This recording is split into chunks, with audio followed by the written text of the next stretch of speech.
bem, meus amados, hoje estaremos encerrando a nossa série de estudos. Começamos uma série de estudos falando sobre as igrejas do Apocalipse. Hoje vamos chegar à última mensagem dessa série. Queria convidar, se você não assistiu todas as mensagens, no nosso canal lá no YouTube da igreja, Primeira Igreja Batista Regular em Aracati. Você entra lá no YouTube, tem todas as mensagens, só as pregações. A gente fez os cortes aí da direção para você assistir só as mensagens. Você pode então ser edificado lá. Perdeu alguma mensagem, pode ir lá e assistir, tá bom? Então, como de praxe, estamos aqui estudando estas igrejas. O título que eu coloquei dessa série é Eu Te Conheço, Igreja. Essa é uma frase repetida. Cada vez que Jesus vai falar às igrejas, ele repete essa frase. E hoje vamos falar sobre Laodiceia, a igreja em Laodiceia. E aí intitulamos o subtema dessa mensagem, a igreja de temperatura irregular. Então vocês vão entender logo mais o que quer dizer com uma temperatura irregular. Vamos começar com o histórico daquela cidade. A cidade de Laodiceia foi fundada em 250 a.C. por Antíoco da Síria. A cidade era importante pela localização, ficava no meio das grandes rotas comerciais e era uma cidade muito rica. A igreja tinha a cara da cidade. Em vez de transformar a cidade, ela tinha se conformado com a cidade. Laodiceia era a cidade das transigências, e a igreja se tornou também uma igreja transigente. Os crentes eram frouxos, sem entusiasmo, débeis de caráter, sempre prontos a se comprometerem com o mundo e descuidados com as coisas de Deus. Então essa era uma igreja, ou uma cidade muito difícil, e certamente a igreja, tomando a cara da cidade, tomou essas características para si. Uma igreja que abandonara um genuíno testemunho de uma fé cristã. A cidade de Laodiceia se destacava por 4 características. A primeira delas lá era um centro bancário e financeiro. Era uma das cidades mais ricas do mundo antigo, lugar de muitos milionários. Em 61 depois de Cristo, essa cidade ela foi devastada por um terremoto e reconstruída sem aceitar a ajuda do imperador.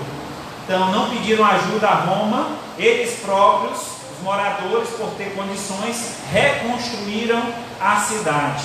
Então os habitantes eram orgulhosos de sua riqueza. A cidade era tão rica que não sentia necessidade de Deus. Eis aí o grande perigo, né? A cidade tendo essa característica e uma igreja que se diz cristã tomando essas características para si, ficava muito difícil seu relacionamento com Deus. Outro ponto de destaque daquela cidade, outra característica forte naquela cidade, é que ela era o centro de indústria de tecido. Em Laodiceia produzia-se uma lã especial famosa no mundo inteiro. A cidade estava orgulhosa das roupas que produzia. Então era uma cidade de pessoas muito ricas, uma cidade onde tinha o nome, de produção de vestimentas, de roupas de lã, caríssimas e também reconhecida. Outro ponto característico era um centro médico importante. Também em Laodiceia, lá havia uma escola de medicina famosíssima da época. Fabricava-se ali 2 ungüentos quase milagrosos para os ouvidos e os olhos. Então 2 medicações eram produzidas naquela cidade que era usada para os ouvidos e olhos, e se tornou então a cidade conhecida por isso. O pó frígio para fabricar o colírio era o remédio mais importante produzido naquela cidade. E por fim, ela era um centro das águas térmicas. A região era famosa por 3 cidades. Então Laodiceia tinha mais 2 cidades ao seu redor que trazia essa fama. Então era Colossos, Hierápolis e Laodiceia. Essas três cidades formavam um cinturão onde era reconhecido por suas águas. Colossos, as fontes de águas frias que descia do monte Hermon, e em Hierápolis havia ali fontes de água quente. Em seu curso sobre o planalto tornavam-se então mornas. Então essas águas que vinham de Colossos juntamente com de Hierápolis, quando se uniram, se tornavam mornas, justamente na cidade de Laodiceia.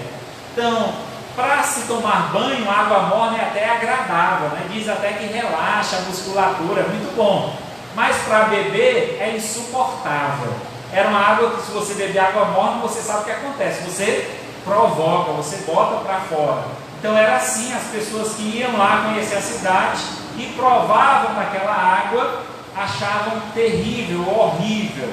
Então, nessas condições, fluía nos rochedos fronteiros de Laodiceia essas águas mornas.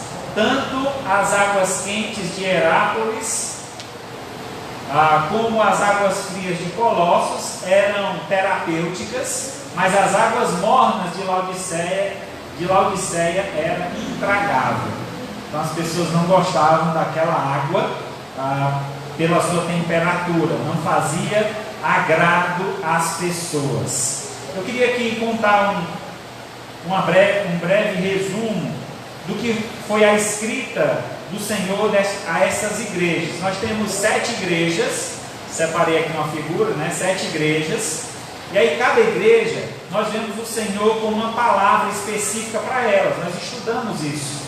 Vimos igrejas que não receberam repreensão de Deus, não tiveram nenhuma repreensão, eram igrejas boas, mas vimos igrejas que foram necessárias fazer repreensões. Outras igrejas não tiveram elogio nenhum, e essa igreja é justamente a de Laodiceia. Então, 2 igrejas que não tiveram reclamações de Deus, a igreja de Esmirna e a igreja de Filadélfia. Então essas 2 igrejas não receberam reclamação de Deus. Deus só elogiou, Jesus Cristo apenas apontou pontos positivos e o que aquelas igrejas precisavam melhorar. Mas já em Laodiceia, o que foi destacado foi os seus pontos negativos, e nada de bom foi encontrado naquela igreja. Até algo que poderia ser classificado como bom, porque a igreja se considerava rica. Isso não era bom aos olhos de Deus, porque a riqueza ao qual eles se referiam era uma riqueza material. E essa riqueza material, baseada na cultura daquela cidade, não reconhecia Deus como fazendo parte dela. Então, era uma riqueza apenas mundana, que não agradava de forma alguma o Senhor nosso Deus. Então essas são algumas características que eu gostaria de destacar para iniciarmos então essa mensagem. Então vejamos como Jesus vê esta igreja e quais lições extraímos para nós hoje. Então vamos ler o texto. Abra a sua Bíblia em Apocalipse capítulo 3, versículo 14 a 22. Apocalipse 3, 14 a 22.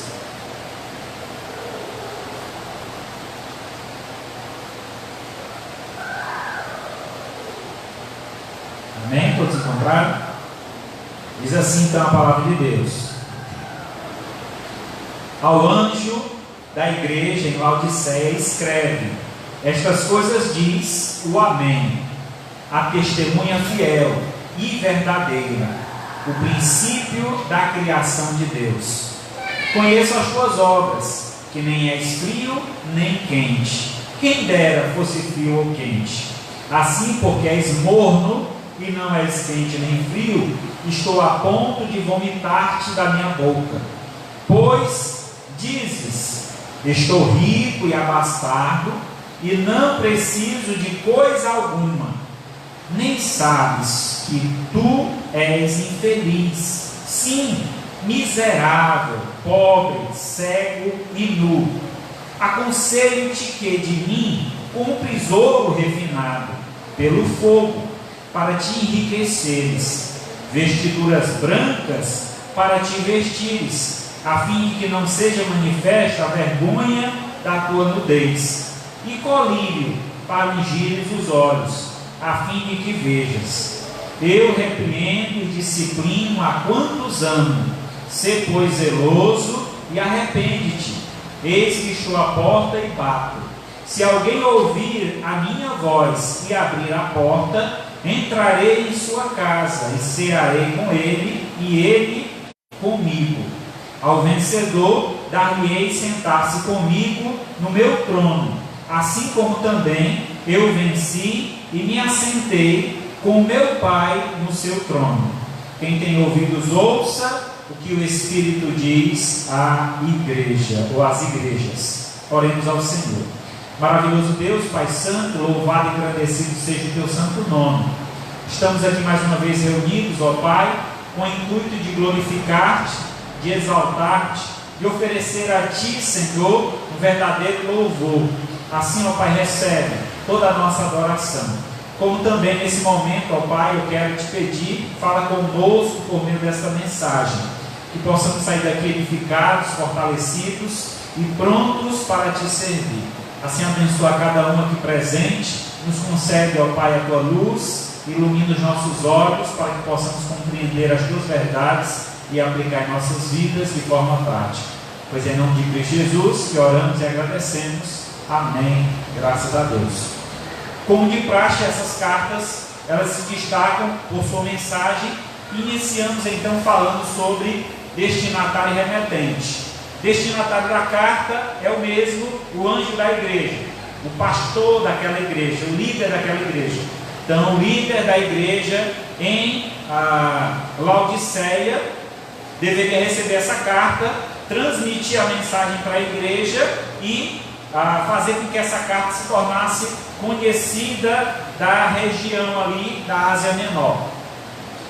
O remetente é que sempre é dado um título a ele. O remetente sempre muda o seu título. O remetente sempre é o mesmo, mas ele usa pseudônimos, né? Eu não lembro agora qual o escritor brasileiro que usava muito pseudônimo nos seus livros.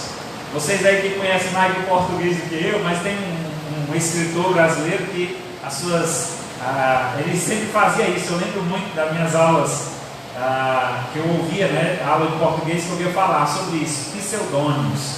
Então são nomes que são dados com características. Então aqui Jesus é o remetente, ele é que está mandando a carta, mas ele usa então desses pseudônimos. E aqui é interessante, ele diz, se apresenta como sendo o Amém. Já pensou alguém? Quem é você? Eu sou o Amém. O que é Amém, né?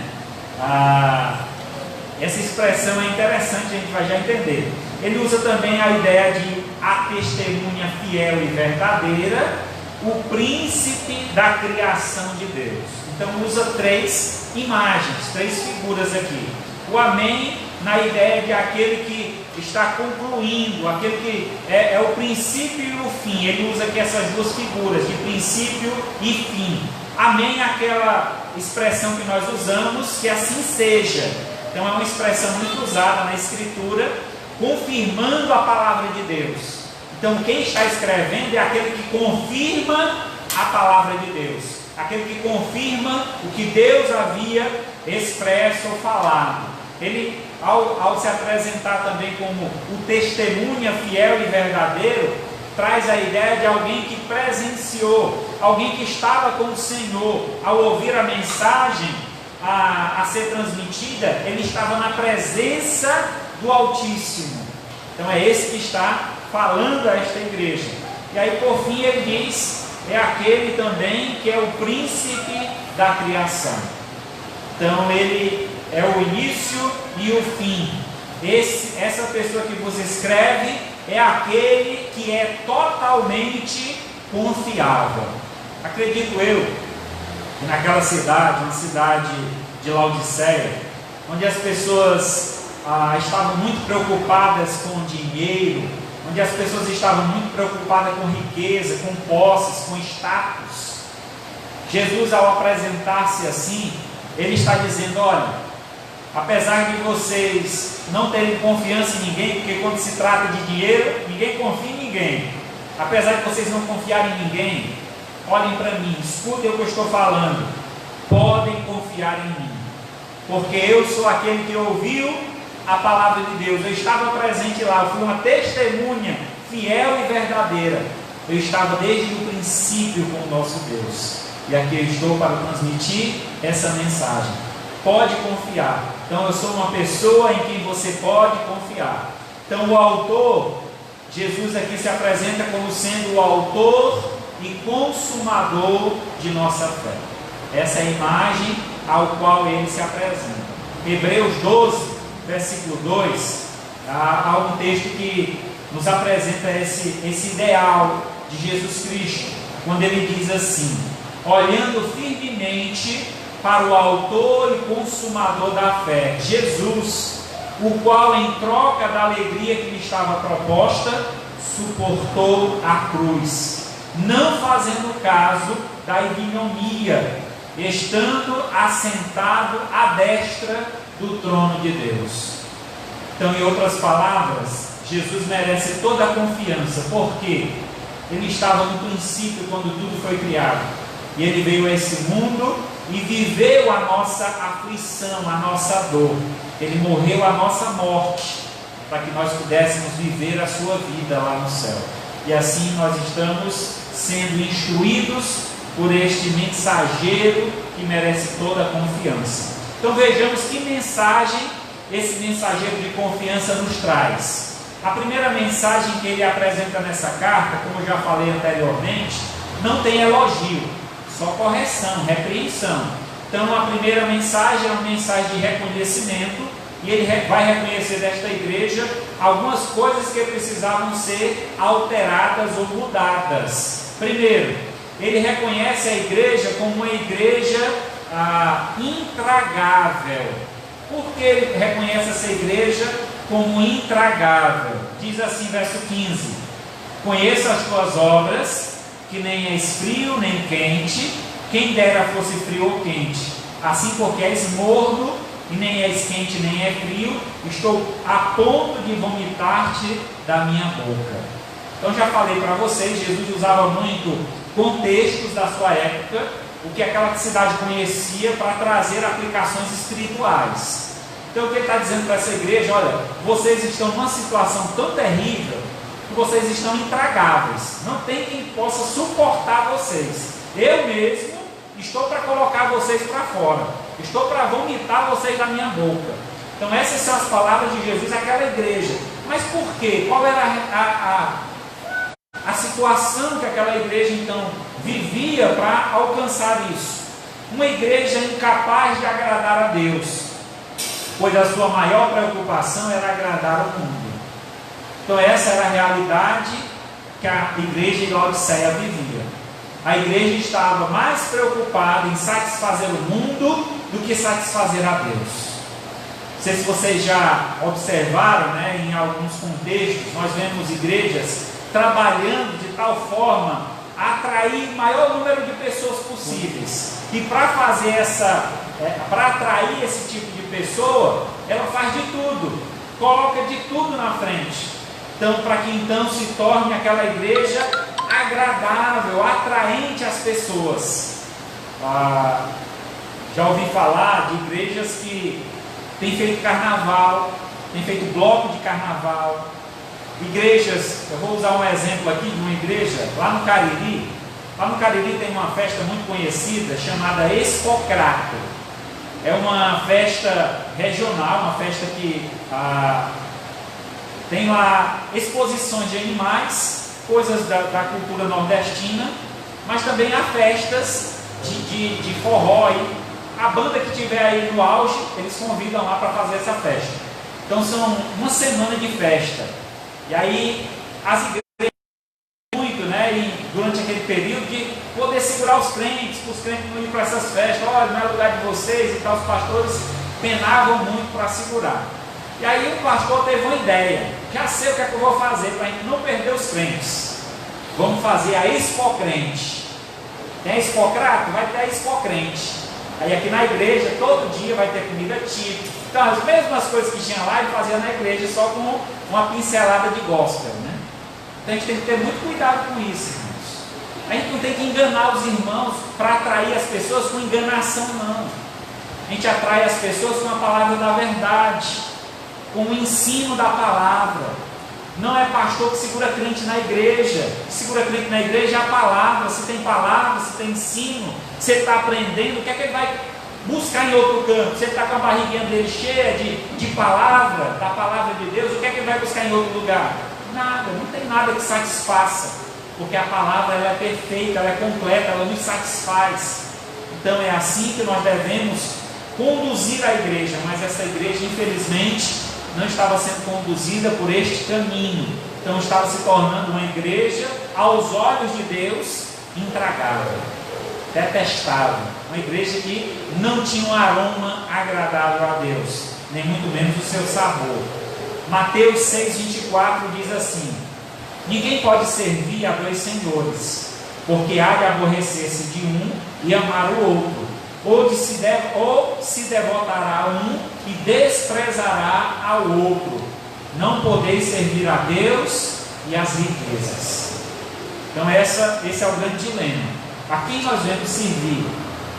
Se eu vim até essa igreja, quem eu quero servir? Se é a Deus, quem eu quero agradar? Se é a Deus ou é o mundo lá fora? Então seja um crente que agrada a Deus. Seja um servo fiel e obediente a Deus. Não se importe com o que o mundo vai dizer de você. O importante é o que você vai ouvir da boca de Deus. Muito bem, servo bom e fiel. Foste fiel no pouco, sobre o muito te colocarei. Entra no gozo do teu Senhor. Essas são as palavras que o servo de Deus deve esperar ouvir do seu Senhor. Mas aquele que se importa, se preocupa com o que os outros lá fora estão dizendo de mim, então não é uma pessoa que está verdadeiramente uma vida ao lado de Deus. Além disso, outra mensagem que Jesus transmite àquela igreja, reconhecendo a sua situação, é que aquela igreja era uma igreja bastarda. O que é que quer dizer isso? Uma igreja que degenerou, perdeu a pureza, negou a sua origem. Está aí uma coisa, irmãos, que infelizmente é muito fácil de acontecer. Vocês já ouviram um ditado dizer que a pessoa cuspiu no prato que comeu? Já ouviu esse ditado? Se a gente entende que tudo que temos, tudo que somos, vem do Senhor, então quando o homem reza a Deus, a obra de Deus, as coisas do Senhor, ele está cuspindo no prato que comeu. Se é Deus que te deu saúde, Deus te deu trabalho, Deus te deu a sabedoria para exercer a tua função, e você não é grato a Deus. Então é isso que acontecia naquela igreja.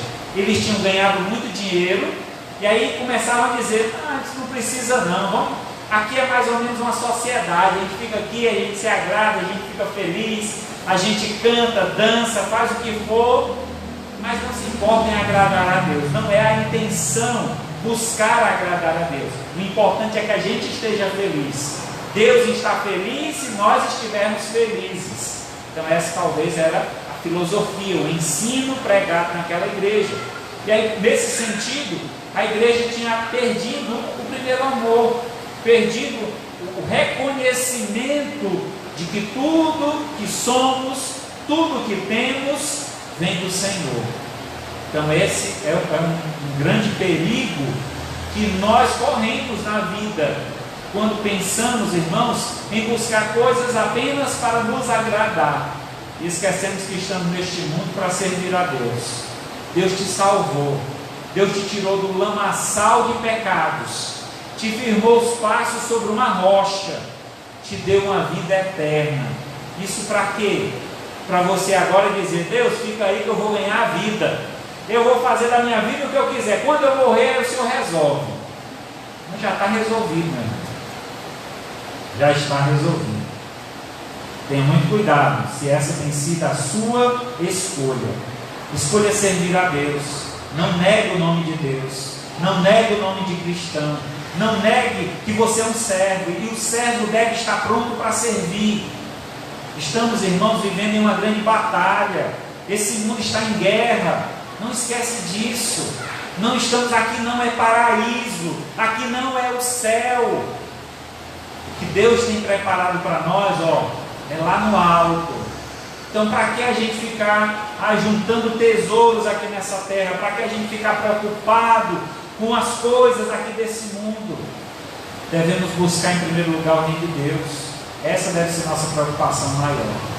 Gálatas 1, do 6 ao 9, diz assim: admira-me que estáis passando tão depressa daquele que vos chamou da graça de Cristo para outro evangelho, o qual não é outro, senão que há alguns que vos perturbam, querendo perverter o evangelho de Cristo. Mas, ainda que nós, ou mesmo um anjo vindo do céu, vos pregue evangelho que vá além do que vos tenho pregado, seja anátema, maldito. Assim como já dissemos, e agora repito: se alguém vos prega evangelho que vá além daquele que recebeste, seja anátema. A palavra anátema significa amaldiçoado. O outro aqui, Jesus faz um jogo de palavras na língua grega. A palavra aqui, outro, tem dois aspectos: outro semelhante ou outro completamente diferente. Então, a palavra outro, havia duas palavras usadas para outro. Ele usa as duas palavras. Ele disse: olha, se vier alguém pregando outro evangelho semelhante a esse, tudo bem. Mas se for um outro evangelho completamente diferente, não dê nem ouvidos. Pode ser até um anjo do céu, pode ser o mais santo do mundo, mas se ele vier pregando algo diferente do que está aqui na Escritura, que ele seja maldito, e maldito todo aquele que seguir ele. É dura, né, a palavra? Mas é real e verdadeira, e precisa ser aplicada, precisa ser entendida. Entendemos, irmãos, que vivemos em um mundo onde as pessoas estão buscando cada vez mais satisfazer os prazeres da sua carne. E aí o que é que acontece? Eles estão em uma igreja que repreende, que corrige, que confronta o pecado, e eles dizem: essa igreja não dá para mim. Sempre que eu vou para a igreja é só paulada, rapaz, só repreensão. Eu vou procurar uma igreja que alivia um pouquinho essa pressão. Ele vai para uma igreja que elogia o homem: você é filho do rei, olha, peça a Deus, repreenda, corrija, diga para o Senhor, determino. Mas aqui é bom, aqui vai dar certo, né? Aqui eu vou alcançar o que eu quero. Só que ele está indo pelo caminho errado. É o outro evangelho. Que outro evangelho é esse? Completamente diferente do que a Escritura, a palavra que Deus já havia revelado. Então eu preciso estar em um local onde o nome de Deus é exaltado, e eu me coloco na posição de servo. Eis-me aqui, usa-me a mim. Essa é a situação que nós devemos compreender e aceitar diante da palavra do Senhor. Então ouvimos uma mensagem de reconhecimento. Jesus reconhece aquela igreja. Era uma igreja que precisava de muita correção por conta das atitudes que vinham tomando. Então a igreja estava vivendo uma vida intragável e também bastarda, separada do projeto de Deus, daquilo pelo qual Deus preparou para que ela andasse. Mas há também uma mensagem de correção. E aí nessa mensagem, do verso 18 e 19, Jesus corrige a igreja de forma prática. Ela precisa de mudança de status. Para essa mudança, então ele oferece algumas coisas. Jesus vê a realidade daquela igreja, uma igreja que estava fadada à destruição, estava sendo conduzida à destruição completa. E Jesus diz: ainda há solução para vocês, nada está perdido. É interessante como Deus, ele gosta dos casos impossíveis. Se você olha para si e diz: para mim não tem mais jeito, Pronto, ali Deus começa a trabalhar na sua vida. É você que Deus quer. E Ele vai mudar a tua vida, não tenha dúvida disso. Ele vai fazer tudo para mudar a tua vida. Porque Deus gosta dos casos impossíveis. Eu tenho um irmão, né, que ele dizia muito assim, quando a minha mãe pregava para a gente. E aí o irmão dizia assim: mãe, eu só vou ser crente quando eu for bem velhinho, no fundo de uma rede, que eu não tiver mais nada para fazer. Aí eu vou ser crente. Rapaz, não demorou muito tempo. Depois dele dizer isso, Deus dobrou o joelho dele, tirou ele do lamaçal de pecado, de uma vida de prostituição, de uma vida de bebedice, transformou ele em um novo homem. E através do exemplo dele, os outros irmãos foram se convertendo. Ele era o irmão mais velho. Então isso prova o poder de Deus. Então Deus espera as coisas impossíveis chegarem numa situação assim para que Ele faça a mudança. Essa igreja estava numa situação como essa, uma situação de impossível. É uma igreja que não tem mais jeito. Talvez o pastor que chegasse lá, se fosse um homem sério, né, dissesse: ei, essa daqui eu vou lavar as minhas mãos, não tem mais jeito, né? Se fosse um homem que não tivesse muito pulso, muita determinação, ele desistia. Mas Jesus não fez isso. Veja só o que é que Ele oferece àquela igreja. Primeira coisa que Ele oferece no verso 18, Ele diz assim: aconselho-te que de mim compres ouro refinado pelo fogo, para te enriqueceres. Então a primeira coisa que Jesus oferece àquela igreja, e diz que para ela ser uma igreja, voltar a ser uma igreja fiel, uma igreja que realmente agradava aos olhos de Deus, Ele precisava de riqueza. Mas ela não era uma igreja rica. Mas lembra que Jesus diz: tu pensas que é rica, mas tu és pobre, porque a tua riqueza é apenas material. E a riqueza que Jesus manda eles comprarem é riqueza espiritual. Ele diz aqui: compre de mim ouro refinado pelo fogo. Aqui é uma expressão, irmãos, que está trazendo a ideia da aprovação de Deus, de algo que foi aprovado. E o que é que foi aprovado por Deus? As riquezas espirituais, o reino celestial. Nós temos uma riqueza prometida para nós. E é nesta riqueza que nós devemos devotar todo o nosso esforço, toda a nossa dedicação para alcançá-la. Há anos atrás, nós tivemos aí um grande assalto ao Banco Central, né? Vocês conhecem muito bem essa história. Temos aí livro, temos filme, o assalto ao Banco Central lá em Fortaleza. Os camaradas passaram não sei quantos dias cavando um túnel e ali chegaram ao fundo de um cofre, levaram milhões e milhões. Aquela riqueza, muito se perdeu.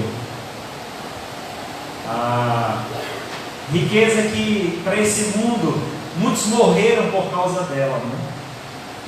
Mas a riqueza que Jesus está oferecendo é uma riqueza que já foi aprovada. É uma riqueza que já está guardada, reservada, preparada. Então essa sim nós devemos confiar. Em Lucas 12:33 diz assim: vendei os vossos bens e dai esmolas, fazei para vós outros bolsas que não desgastem, tesouros inextinguíveis no céu, onde não chega ladrão, nem traça com sono, porque onde está o vosso tesouro, aí estará também o vosso coração. O que é que aquela igreja estava vivendo? Uma idolatria ao dinheiro, e por conta disso, o coração estava voltado àquilo. A paixão deles, o desejo deles era ganhar sempre mais. Há um ditado que diz que a medida do ter nunca enche. Você ganha um valor, mas você sempre quer mais. Você nunca está satisfeito com o que tem. Você comprou aí um celular de última geração. Daqui uma semana já saiu outro. Você já fica desesperado. Aí eu preciso comprar esse outro celular que saiu agora. É a última geração. E aí se você for acompanhar isso aí vai virar uma loucura. Assim também é no ganhar o pão. Se você não está satisfeito com o pão de cada dia, com aquilo que Deus tem te dado, você vai estar sempre correndo atrás de mais, e nunca vai se satisfazer. Diz que o homem, ele vivia cavando buracos. Aí alguém chegou para ele e perguntou: para que você cava buracos? Ele: para ganhar dinheiro. E quando você ganha dinheiro, você faz o quê? Eu cavo mais buracos. Para quê? Para ganhar mais dinheiro. E aí quando você ganha mais dinheiro, você faz o quê? Eu cavo mais buracos. Quer dizer, a vida dele era cavar buraco. Ele nunca ia se satisfazer. Por mais que ele ganhasse, nunca estava suficiente. Não ser grato. É uma palavra de ordem do Senhor. Ser grato por aquilo que Deus tem te dado. Você já agradeceu pelo pão de cada dia de hoje? Pelo almoço que Deus te deu, pelo café da manhã, pelo jantar? Você agradeceu pela saúde? Por você estar de pé? Você já agradeceu pelo trabalho? Tem pessoas que reclamam do trabalho que tem. Pior é aquele que não tem trabalho algum. Tem pessoas que reclamam do salário que ganham. Pior é aquele que não ganha salário nenhum. Então seja mais grato a Deus. Porque sendo grato ao Senhor, Deus tem promessas de melhoras para a nossa vida.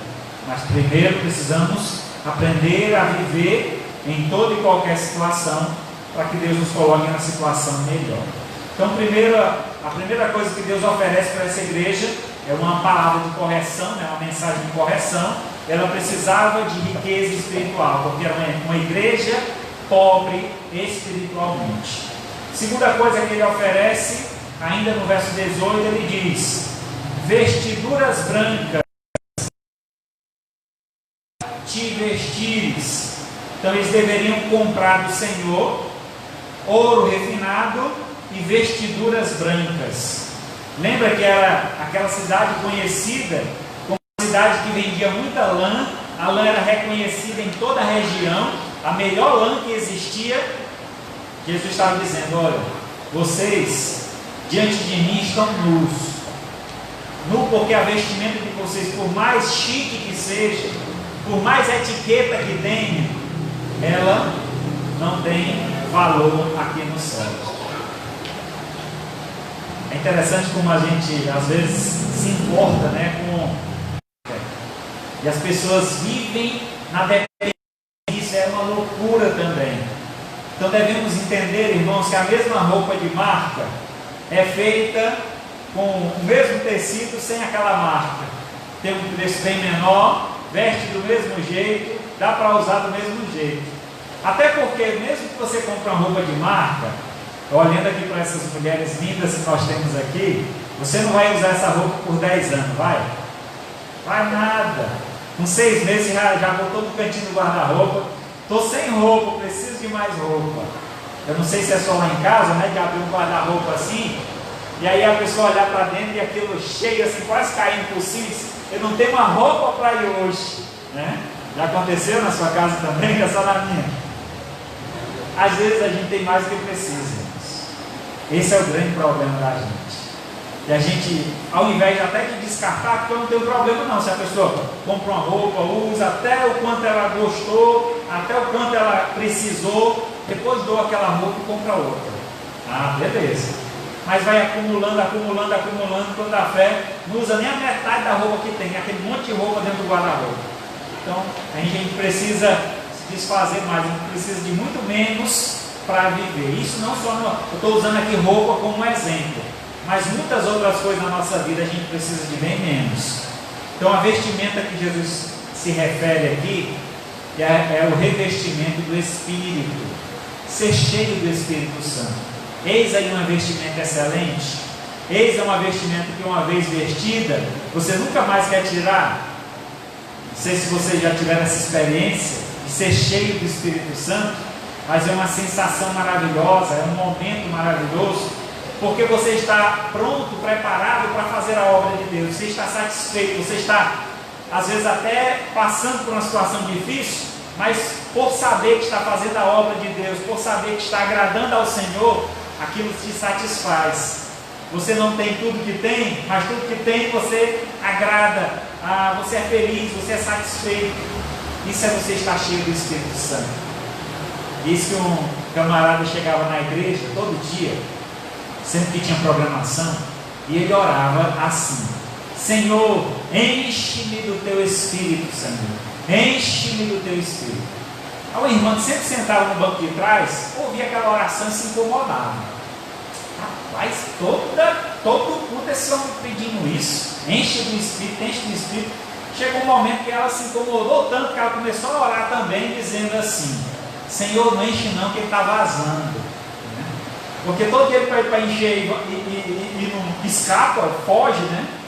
Mas o enchimento do Espírito, essa vestimenta espiritual, ela não é permanente. A gente precisa realmente de um enchimento todos os dias. E como é que nos enchemos do Espírito? Como é que temos essa pureza espiritual? Através da palavra, através da oração, através da comunhão. Então, através da nossa vivência com Deus. Quanto mais próximo de Deus, mais puro eu serei. Porque a vestimenta espiritual é uma purificação, é a santificação que nós buscamos através da palavra de Deus. Isso vem por meio de um testemunho, de uma vida junto do Senhor. Em Apocalipse 22:14 diz assim: bem-aventurado aqueles que lavam as suas vestiduras no sangue do Cordeiro, para que ele assista ao direito, à árvore da vida, e entre na cidade pelas portas. Então nós temos que nos purificar, e essa purificação vem por meio do sangue de Jesus, que nos purifica de todo o pecado.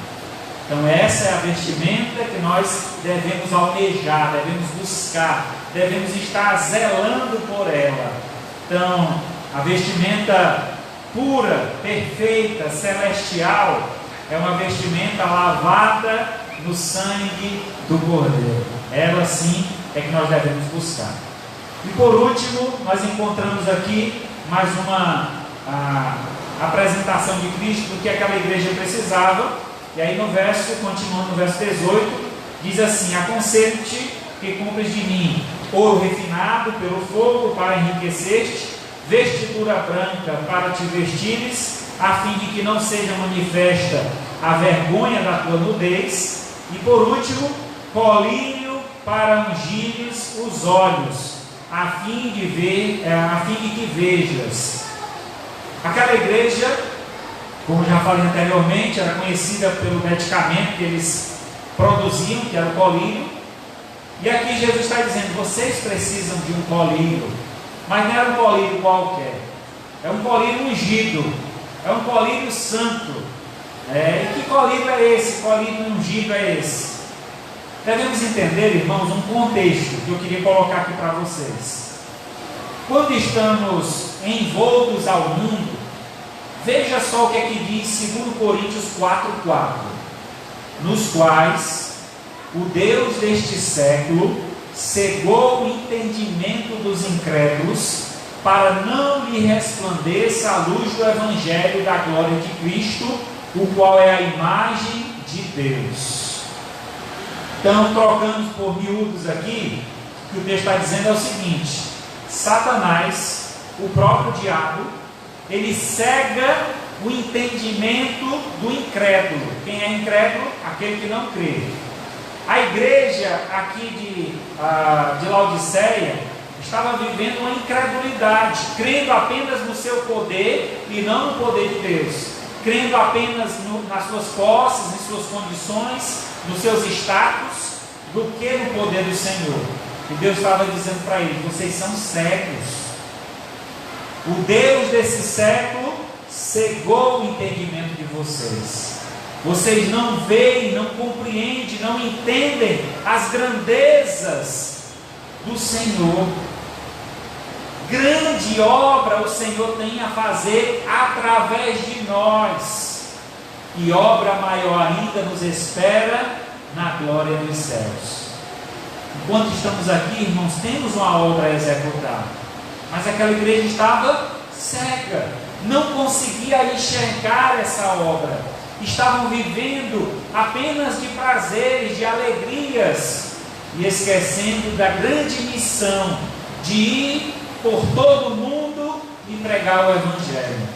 Imagina só, irmãos, eu tenho uma tia que ela diz assim: meu filho, eu oro tanto pela Xuxa. Eu disse: tia, mas pela Xuxa logo? Sério, meu filho, imagina aquela mulher se convertendo. Quantas pessoas seguem aquela mulher e se ela se converter, entregar a vida a Jesus, começar a pregar o Evangelho, quantas pessoas vão se converter através dela? 7, eu nunca pensei por esse lado, né? Realmente nós precisamos orar mais pela Xuxa, mas orar para que ela se converta de verdade. Imagina, irmãos, quantas pessoas de posses, que têm a condição de ajudar na obra de Deus, que a gente precisa orar. Às vezes a gente acha, eu não vou pregar para fulano já tem tudo, eu vou falar para ele o quê? Ele já tem tudo, ele nunca vai precisar, ele nunca vai me ouvir. Às vezes quem a gente menos espera é que está pronto, ou precisa ouvir a verdade da salvação. Porque a salvação, como nós vimos aqui hoje, ela está envolvida em um aspecto muito mais profundo do que as coisas deste mundo, muito mais valiosas do que as coisas deste mundo. A gente precisa apresentar essa riqueza celestial aos homens, os pobres homens ricos desta terra, para que as suas riquezas sejam investidas no reino de Deus, mas investidas de forma correta, de forma que realmente a obra do Senhor se expanda e alcance os confins da terra, porque temos pelejado, e pelejamos para manter esse patrimônio que nós temos aqui. Mas uma igreja não é só para manter patrimônio, uma igreja ela é para expandir, para crescer, para alcançar os confins da terra. Vocês já imaginaram quantas regiões só aqui ao redor de Aracati? Aracati tem 19 distritos, 20 distritos e 19 bairros. Quantos desses bairros ou distritos há pessoas que ainda não foram alcançadas com o Evangelho? Você vê logo nessas carreatas aí, um monte de gente aí pulando carnaval, né? São pessoas que talvez não conheçam ainda a verdade do Evangelho, estão idolatrando homens. Nós precisamos, tem muito a que fazer. E como é que isso vai ser feito? Abrindo os nossos olhos, colocando o colírio do Senhor, o colírio santo, o colírio ungido. Lucas 4,18. O Espírito do Senhor está sobre mim, pelo que me ungiu para evangelizar os pobres, enviou-me para proclamar libertação aos cativos e restauração da vista aos cegos, para pôr em inimigos. Este é o Espírito que o Senhor mandou para nós, o Espírito libertador. E esse Espírito, junto dele vem o colírio santo, que vai abrir o nosso entendimento, vai abrir a nossa mente, não só os nossos olhos, para entender as verdades celestiais, e assim estaremos prontos para a grande missão de levar o Evangelho aos perdidos. A repreensão de Jesus nos chama a atenção ao arrependimento e mudança de atitude, buscando o zelo espiritual. Mateus 6,23: buscai, pois, em primeiro lugar o reino de Deus e a sua justiça, e todas as outras coisas vos serão acrescentadas. Colossenses 3,1: portanto, se fostes ressuscitados juntamente com Cristo, buscai as coisas lá do alto, onde Cristo vive, assentado à direita de Deus. Então essa deve ser a busca da igreja. Você foi salvo, você foi liberto para buscar as coisas que agradam ao Senhor. Concluindo então, na conclusão nós temos uma promessa, verso 20 ao 22. Eis que estou à porta e bato. Se alguém ouvir a minha voz e abrir a porta, entrarei em sua casa, cearei com ele e ele comigo. Ao vencedor, dar-lhe-ei a sentar-se comigo no meu trono, assim como também eu venci e me assentei com o meu Pai no seu trono. Quem tem ouvidos, ouça o que o Espírito diz às igrejas. Então Jesus faz uma promessa: aquele que confia na sua palavra, aquele que realmente coloca a sua vida a serviço do Senhor, esse tem uma garantia, e a garantia é que reinará juntamente com Cristo. Mas para isso nós precisamos abrir a porta de nosso coração. Esse versículo geralmente é usado para o apelo, para convidar as pessoas a abrir a porta. mas ele está sendo falado para uma igreja. Então esse versículo aqui, a referência é nossa, é para nós. Quantos crentes estão com o coração fechado para a obra de Deus? Diz uma história que um pintor desenhou uma porta e Jesus batendo na porta. E aí uma criança estava vendo aquele quadro e reparou que não havia fechadura naquela porta, não havia um trinco para abrir a porta, né? E aí a criança disse: pai, como é que Jesus vai entrar nessa porta se não tem como abrir? E aí o pai olhou para o filho e disse: filho, é porque essa é a porta do coração, ela só abre por dentro. Meu amado, se teu coração está fechado para Jesus, hoje é o dia. Abra o teu coração para o Senhor, deixa Jesus entrar no teu coração, fazer morada em ti. Tu vai ver a grande mudança que Ele vai fazer na tua vida. Então que você possa entregar essa noite a tua vida a Jesus. Diante desse estudo, vimos claramente, podemos observar que a igreja enfrenta 3 tipos de ataque: a perseguição, que é uma ameaça externa; os falsos mestres, que é uma ameaça interna; e o esfriamento, que é uma ameaça pessoal. Então, que essas ameaças que você possa estar vivendo, lembra que Jesus tem a solução. Só Jesus pode te libertar de toda ameaça. Cuidado, igreja, para não cair nos ataques. Seja firme e fiel até o fim. E o Senhor tem a promessa da eternidade ao seu lado. Amém? Louvado seja o nome do Senhor. Vamos orar. Maravilhoso Deus e Pai, te agradecemos, Senhor, por mais uma oportunidade que tivemos de transmitir a tua palavra, de falar, Senhor, aquilo que verdadeiramente te agrada. Abençoa, Senhor, a tua amada igreja. Se tem alguém aqui, Senhor, sofrendo esse tipo de ameaça, seja perseguição, seja de falsos ensinos, seja, ó Pai, de esfriamento espiritual, que nesta noite, ó Pai, haja uma transformação, uma mudança, que essa mudança aconteça de dentro para fora, que nesse instante, ó Pai, aquele que necessita do Senhor, abra o seu coração, a porta do seu coração, para que o Senhor possa entrar, e fazendo dele morada, transformando por inteiro a sua vida. Eu peço que a igreja continue em oração.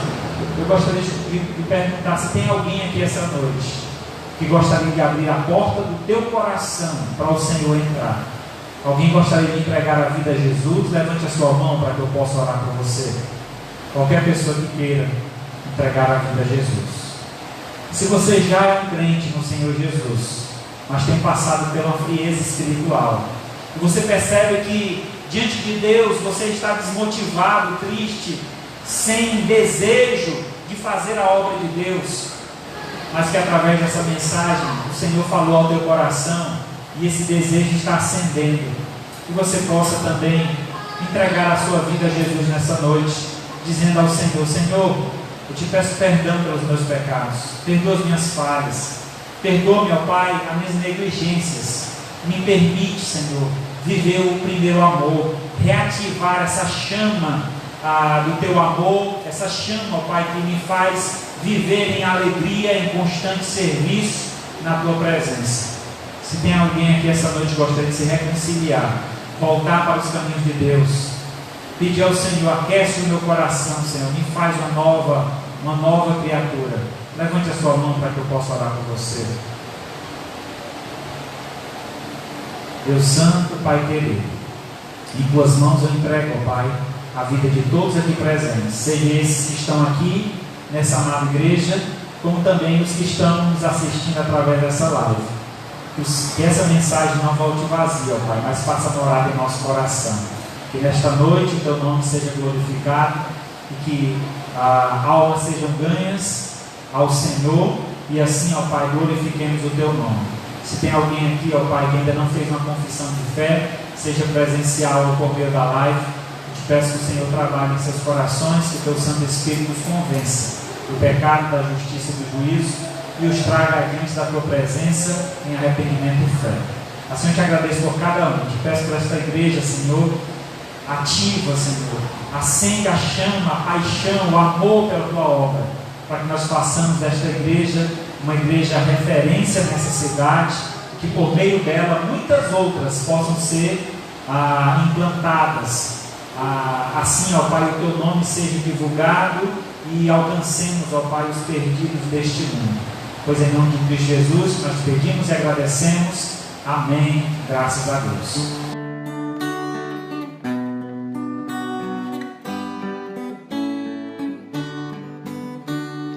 Temos por lutas passado, umas temíveis cruéis, mas o Senhor tem livrado delas seus servos fiéis. Força e poder nos tem dado, Ele nos tem sustentado, dando-nos sua mão vida de paz, perdão, salvação. Sim, Deus é por nós, quem nos vencerá? Dá-nos a poder real, Deus nos guardará, defender-nos-á, livrará do mal. Vamos, irmãos, cantar nosso Senhor, louvar, exaltar. Sim, Deus nos tem prometido uma vitória cabal. Não se tem Ele esquecido que na palavra real Ele nos tem protegido, tudo nos tem garantido. Graça e favor sem par, sim, todo bem-estar quer nos dar. Sim, Deus é por nós, quem nos vencerá? Dá-nos a poder real, Deus nos guardará, defender-nos-á, livrará do mal. Vamos, irmãos, cantar nosso Senhor, louvarei.